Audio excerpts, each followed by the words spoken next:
Il Comune di Treviso ha dato un patrocinio, e per noi il patrocinio è una cosa importante. Bisogna darlo per le iniziative che hanno un valore riconosciuto per la città, devono essere un simbolo di valore. Lo spettacolo di burlesque che domenica sera riproporrà in chiave storica le case chiuse del secondo dopoguerra nell'ambito della Fiera degli Antichi Mestieri proprio non piace al Partito Democratico, tantomeno il patrocinio dato all'evento dal Comune di Treviso. Il sindaco non può chiamarsi fuori assegnando il patrocinio e poi dicendo ma io non ne sapevo nulla, spero che sia una cosa di buon gusto. Ma che valutazione è il buon gusto? Insomma, bisogna essere attenti nel concedere i patrocini giusti. A non andare giù ai Dem è anche l'aver inserito la prostituzione e i bordelli in una rassegna che intende rievocare i mestieri di un tempo. Gli antichi mestieri, io non penso che si debba ricordare anche quello delle case chiuse. Le case chiuse erano un luogo di sfruttamento delle donne, dove il corpo delle donne veniva utilizzato come un oggetto. È giusto che le famiglie trevigiane, i giovani trevigiani, nel conoscere gli antichi mestieri, conoscano i mestieri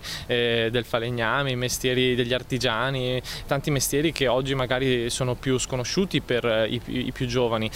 I casini e le case chiuse non mi sembra che si possano ascrivere a quello. Mi piacerebbe che Treviso si facesse riconoscere in Italia per grandi mostre, per attrarre turismo.